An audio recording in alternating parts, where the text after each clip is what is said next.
नमस्कार, मेरा नाम राजू है। आज मेरे पास किताब फिर से है रुपया मूल्य का मापक। इसके पेज नंबर 64 में बड़ा इंटरेस्टिंग चीज़ लिखा हुआ है कि किसी वस्तु का मूल्य क्या होता है। ये बात करते हैं हम पहले का, 1600 शताब्दी के पहले का, कि किसी वस्तु का मूल्य क्या होता है। बड़ा इंटरेस्टिंग मुझे लगा। मेरा मैथ में 98% मार्क्स है, तो चीज़ें थोड़ा-सा फाइन समझ में आ जाता है। ना समझ में आए, सरस्वती माँ को मैं प्रणाम करता हूँ कि ये बातें समझ में आ जाती है। बहुत लोगों को ये बातें समझ में नहीं आती हैं। वस्तु का मूल्य क्या होता है? बड़ा इंटरेस्टिंग परिभाषा दिया हुआ है। किसी वस्तु का मूल्य दूसरे वस्तु का क्वांटिटी है। रट्टा मार लीजिए इसको। किसी वस्तु का मूल्य दूसरे वस्तु का क्वांटिटी है। किसी वस्तु का मूल्य दूसरे वस्तु का क्वांटिटी है। किसी वस्तु का मूल्य दूसरे वस्तु का क्वांटिटी है। उदाहरण के तौर पे 1600 शताब्दी के पहले का बात करते हैं, जब ये रुपया पैसा से ये सब नहीं चलता था। उदाहरण के तौर पे 1 किलो चावल का मूल्य 2 किलो गेहूँ होगा। मान लो मैं सिर्फ चावल उगाता हूँ, तो मैं अपना चावल दूँगा, तो मैं गेहूँ लूँगा किसी दूसरे से, तो 2 किलो गेहूँ ले लूँगा। या 1 किलो चावल दूँगा तो आधा किलो दाल लूँगा। या 1 किलो चावल दूँगा तो कोई चीनी उपज कर रहा होगा, तो 1 किलो चीनी लूँगा। या फिर 1 किलो चावल दूँगा तो मिठाई की दुकान से 250 ग्राम मिठाई लूँगा। या फिर ऐसा स्टैंडर्ड बना हुआ है, मतलब ये स्टैंडर्ड सदियों से बनता आया है। रामायण महाभारत काल से धीरे-धीरे जैसे मानव सभ्यता विकास करता गया, तो अपने जीने के लिए, सुगमता के लिए उन्होंने नियम बनाया। तो मान लेते हैं कि 1 किलो चावल देते हैं तो मुझे 250 ग्राम काजू कतली मिलता है, या 100 ग्राम काजू कतली मिलता है। वो स्टैंडर्ड बना दिया। या 1 किलो चावल दिया, 10 किलो चावल दिया तो 1 जोड़ी जूता मिल गया। 20 किलो चावल दिया तो शर्ट पैंट मिल गया। 5 किलो चावल दिया तो दर्जी ने एक शर्ट बना के दे दिया। वो स्टैंडर्ड सेट था, ऊपर नीचे नहीं होगा फिर। जो एक बार सेट है कि 5 किलो चावल देने से एक शर्ट पैंट बनता है, तो टेलर हमेशा और हमेशा 5 किलो चावल देंगे तो शर्ट पैंट बना देता था। ठीक है? तो इस तरह से ये चलता रहा। तो किसी वस्तु का मूल्य दूसरे वस्तु का क्वांटिटी है। किसी वस्तु का मूल्य दूसरे वस्तु का क्वांटिटी है। ठीक है? और फिक्स है वो। तो अभी जैसे-जैसे मानव सभ्यता बढ़ता गया, अब मान लेते हैं कि पहले क्या था, एक गाँव में 36 बिदागरी जो होता था। बिदागरी मतलब उनको बोलते थे हम लोग ज्ञाति।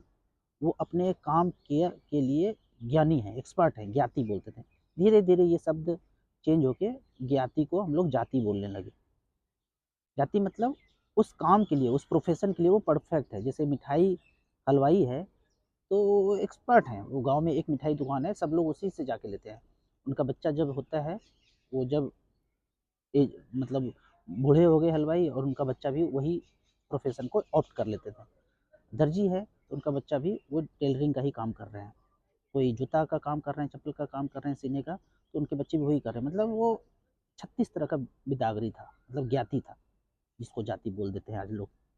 तो वो 36 तरह के बिदागरी में ही हम लोग लेन-देन करते थे, कि भाई कोई चावल उपजा रहे हैं, कोई गेहूँ, कोई सब्ज़ी, कोई फल, कोई ये तो किसान हो गया, कोई चमड़े का काम कर रहे हैं, कोई जो है प्लम्बिंग का काम कर रहे हैं, कोई जो है अ, गाय भैंस होता है उसमें नाल ठोकने का काम है, कोई दूध धोने का काम है।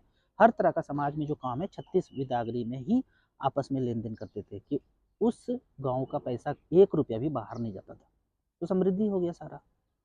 जब आपका पैसा कोई चूस के ले ही नहीं जा रहा है, तो 36 बिदागरी के अंदर गाँव का जो भी मेहनत है वहीं पे रह गया। आज देखेंगे, सुबह से लेके रात तक जो भी चीज़ आप यूज़ कर रहे हैं, वो किसी न किसी कंपनी का है। जब मैं किसी न किसी कंपनी बोलता हूँ, तो आपको ईस्ट इंडिया डॉट कॉम याद रखना है।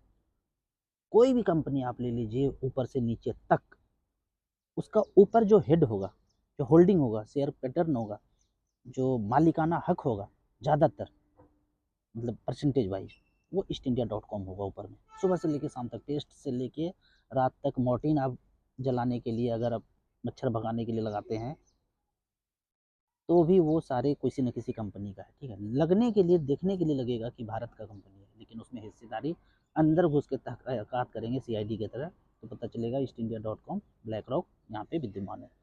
तो इस तरह से करके 36 बिरादरी के अंदर ही सब कुछ कर चलता था।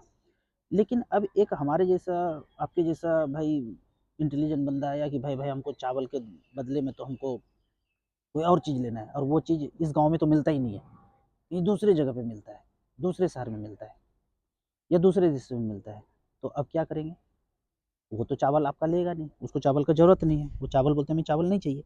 तो इस चीज़ को तोड़ने के लिए फिर एक मुद्रा का आविष्कार किया लोगों ने। तो वो मुद्रा सेलेक्ट किया गोल्ड को। गोल्ड को क्यों सेलेक्ट किया? क्योंकि गोल्ड एक ऐसा चीज़ है कि 10 ग्राम गोल्ड अगर आप 1000 साल तक ज़मीन के अंदर गाड़ दें, उसमें जंग नहीं लगेगा, उसको आग में जला दें तो ख़त्म नहीं होगा, तो कांस्टेंट रहेगा। वही फिजिक्स का नियम कि ऊर्जा कांस्टेंट होता है, रूपांतरित होता है, आप इसको कम ज़्यादा नहीं कर सकते हैं। तो ये जो गोल्ड है, एक धातु जो ऐसा है कि ये चीज़ों को जो है बचा के रखता है, इसका डिवेल्यूएशन नहीं होता है।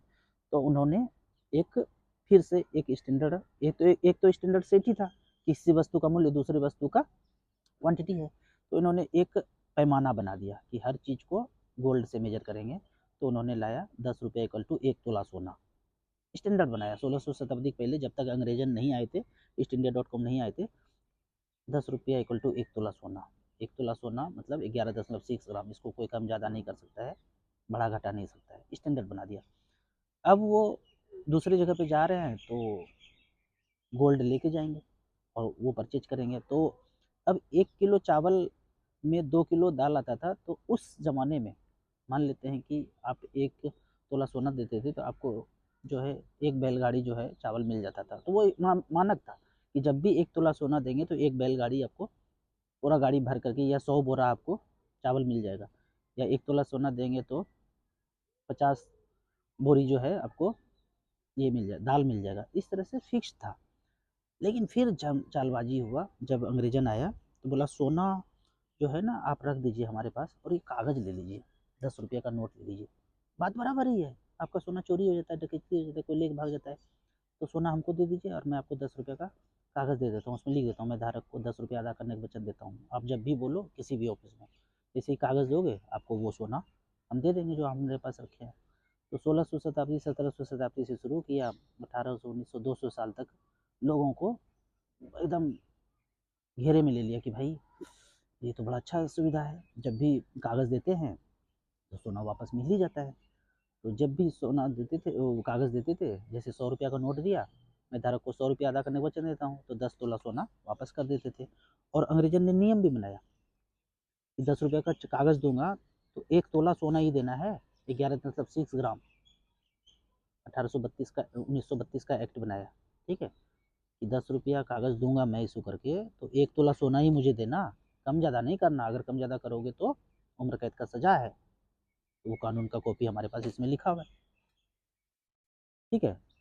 अब हम लोग जाग गए हैं, अब ये कागज़ दे रहे हैं, बोलते हैं दे दो वापस। देने और लेने का तराजू तो एक ही होगा ना, जिस तरह से दिए उसी तरह से वापस भी चाहिए। तो इस तरह से करके जो है सारा जब सोना उनके पास आ गया और कागज़ दे दिया, अब यहाँ पे चालबाजी शुरू हुआ। क्या चालबाजी हुआ? तो 10 रुपया में, अभी इसको ऐसे समझते हैं कि जब भी आप 1 तोला सोना लेके जाते थे, आपको मान लेते हैं 1 किलो आम मिलता था, जब भी 1 तोला सोना लेके जाते थे। फिर क्या किया इसने, जो 1 तोला में 11.6 ग्राम था, जब सोना सोना आ गया, पहले तो नियम बनाया कि कोई कम ज़्यादा नहीं कर सकता है, 10 रुपये के पर्चे में आपको इतना ही मिलेगा। लेकिन जब सब सोना आ गया फिर उसने खुद से चालबाजी करना शुरू किया। जो सिक्के में 11.6 ग्राम सोना होता था, अब उसमें मान लो 5 ग्राम सोना 5 ग्राम लोहा मिला दिया, आधा कर दिया सोने का वैल्यू, सोने का क्वांटिटी उसमें।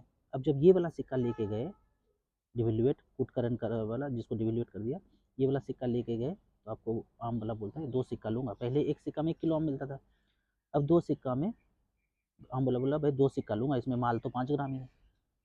अंग्रेज का लालच और बढ़ा, उसने बोला कि अब ना 1 ग्राम सोना 9 ग्राम लोहा, ये वाला सिक्का लेके गए। आम वाला बोला अब 10 सिक्का लूँगा, पहले एक सिक्का में आम मिलता था 1 किलो, फिर 2 सिक्का में, अब 10 सिक्का में, क्योंकि इसमें माल 1 ग्राम ही है, हमें तो हर हाल में 10 ग्राम सोना चाहिए। तो जो आम 1 किलो में मिला, एक सिक्का में मिला, फिर 2 सिक्का में मिला, फिर 10 सिक्का में मिला। तो महंगाई बढ़ रहा है या किसी का लालच? महंगाई नहीं बढ़ रहा है, वो डिवल्यूएशन हो रहा है। जैसे 2 ट्रेन है, एक पे लिखा हुआ है डिवल्यूएशन ऑफ मनी और एक पे लिखा हुआ है महंगाई। हम सब लोग डिवल्यूएशन ऑफ मनी पे बैठे हुए हैं और हमें प्रतीत हो रहा है कि महंगाई वाला ट्रेन चल रहा है। वर्ल्ड बैंक या IMF ये सब बोलते हैं ये 5% का इन्फ्लेशन तो विकसित विकासशील देश के लिए अच्छा है। मतलब वो समझाना चाह रहा है 5% के रेट से हम तुमको डिवैल्यूएट करते रहेंगे और तुम्हें 5% के रेट से महंगाई बढ़ता हुआ नज़र आएगा। तो इस तरह से करके जो कागज़ है, जो एक स्टैंडर्ड था, मानक था, 10 रुपये इक्वल टू 1 तोला सोना मानक, जैसे 100 सेंटीमीटर में 1 मीटर होता है, 1 किलोग्राम में 1000 ग्राम होता है, वो मानक है, ऊपर नीचे नहीं कर सकते। इसी तरह 1600 शताब्दी के पहले ये मानक था वर्ल्ड वाइड, ऐसा नहीं सिर्फ भारत में, अमेरिका में भी, चीन में भी, जापान में भी, क्योंकि हर लोग जो कंट्री के एक जगह पे कहीं ट्रेड करने आते थे, कहीं भी जाते थे, तो उनका एक मानक था। ऐसा तो नहीं ना होगा 1 लीटर जापान का अलग होगा, अमेरिका का अलग होगा, चीन का 1 लीटर अलग होगा और भारत का 1 लीटर एक चुर्रू सा पानी जैसा होगा, नहीं ना। सब तो एक जैसा करेंगे। 1 किलोवाट अमेरिका का अलग होगा, चीन का अलग होगा, जापान का अलग, भारत का अलग, 1 मीटर अलग होगा, ऐसा तो नहीं होगा। सब मानक सेट था। उसी तरह रुपये का मानक सेट था। 10 रुपये इक्वल टू 1 तोला सोना। तो लोग सोना लेके आते थे 10 ग्राम का और उसमें ट्रेड करते थे। तो जब से ये रुपया हुआ, उसका धीरे-धीरे डिवैल्यूएट करके आज मान लो 10 रुपया है। एक ही क्वेश्चन पूछना है, ठीक है? ऊपर से, कि इसका मानक क्या है? आरटीआई में इसमें जवाब है। मानक क्या है? बोलते हैं इसका जवाब हमारे पास नहीं है।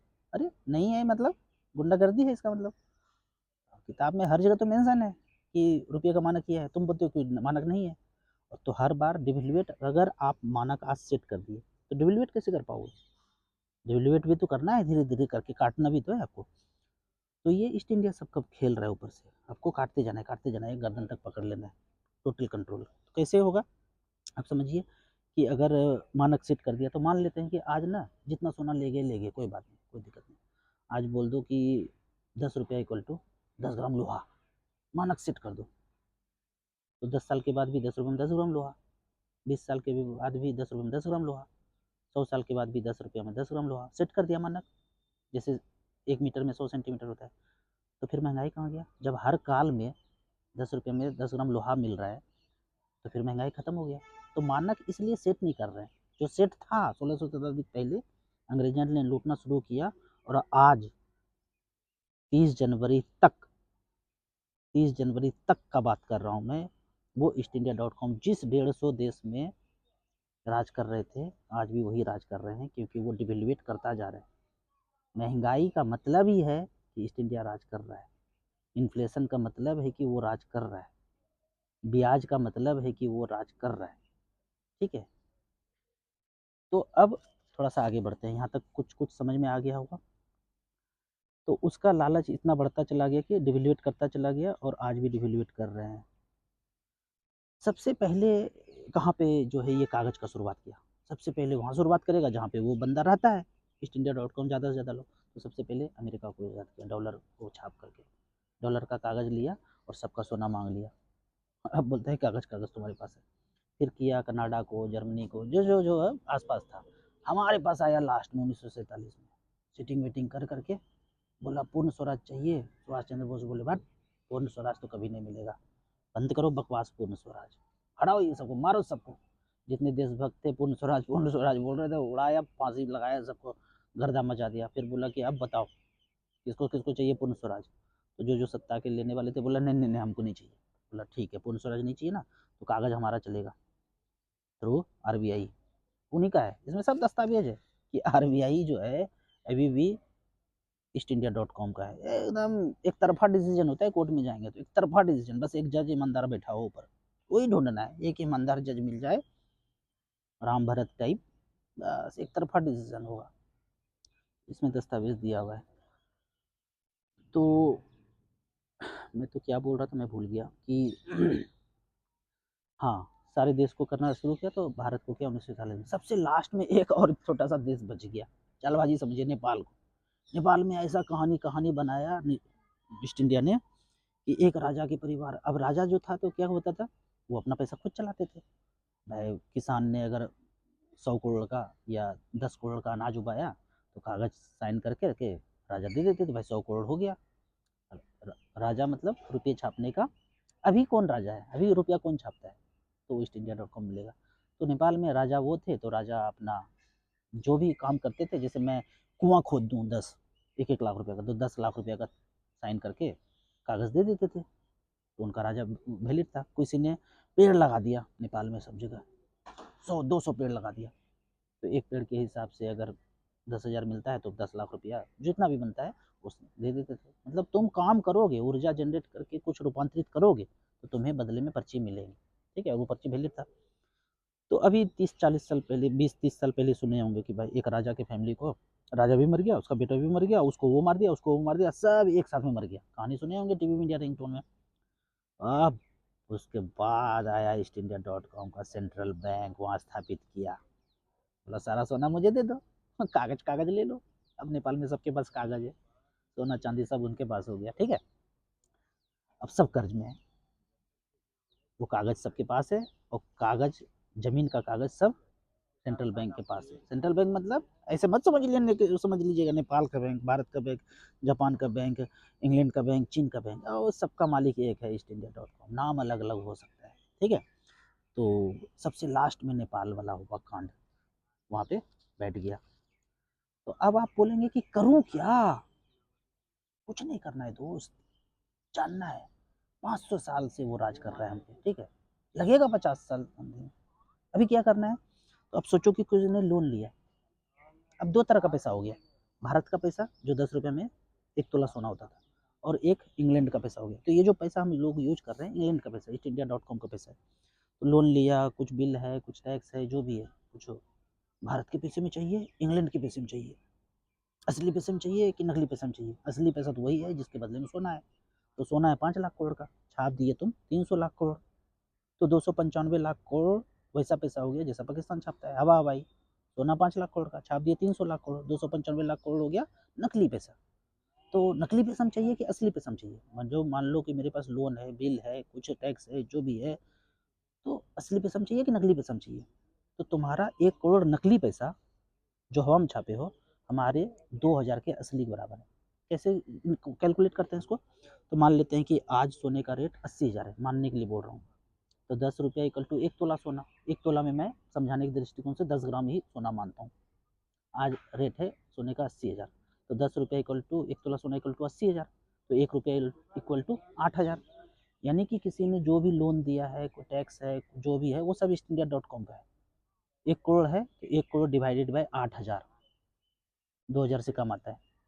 वो पैसा असली पैसा हम चुकता करेंगे। हम कौन सा पैसा हम चुकता करेंगे? जितना सोना है वो असली पैसा है, तो असली पैसा हम चुकता करेंगे। तुम्हारा 1 करोड़, तुम्हारा 10 करोड़, तुम्हारा 20 करोड़, तुम्हारा 100 करोड़, तुम्हारा 10 लाख गाड़ी का, तुम्हारा कुछ भी डिवाइडेड बाई 8,000, उतना असली पैसा हम चुकता होता है।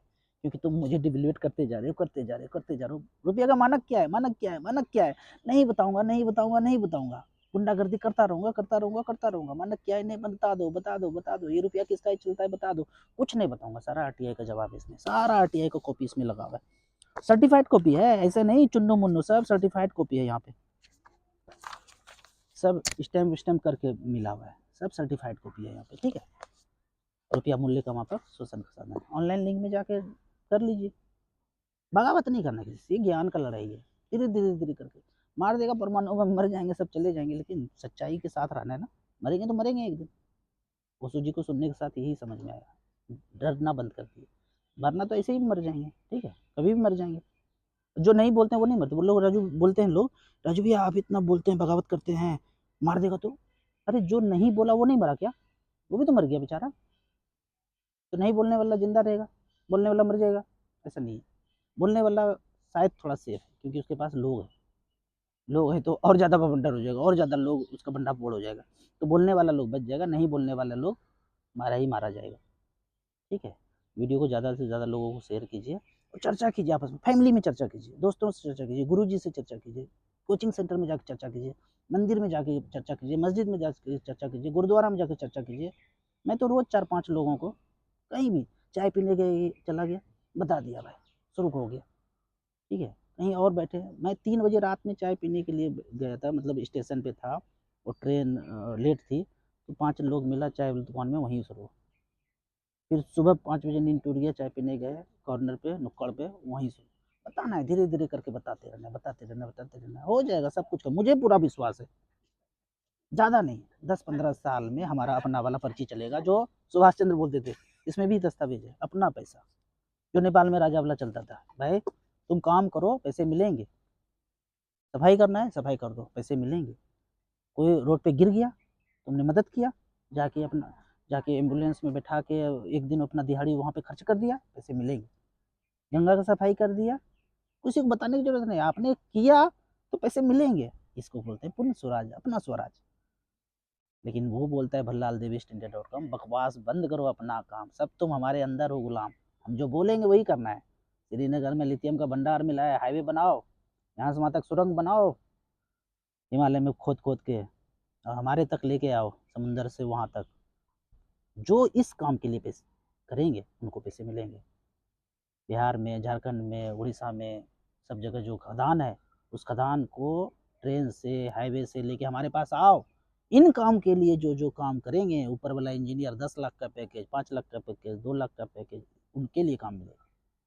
दिल्ली एनसीआर में प्रदूषण है, पेड़ नहीं लगाना, उसके लिए पैसे नहीं मिलेंगे। नदियों को नहीं जोड़ना, उसके लिए पैसे नहीं मिलेंगे। तो इस तरह से करके धीरे धीरे चर्चा करना है, समझना है। ठीक है, वीडियो अच्छा लगता है तो लाइक एंड शेयर कीजिए। व्हाट्सएप यूनिवर्सिटी में दोस्तों को भी जरूर शेयर करें। ये सब वीडियो ज़्यादा दिन रहता नहीं है, डिलीट हो जाता है, तो डाउनलोड करके रख लीजिए और चर्चा कीजिए। Thank you so much.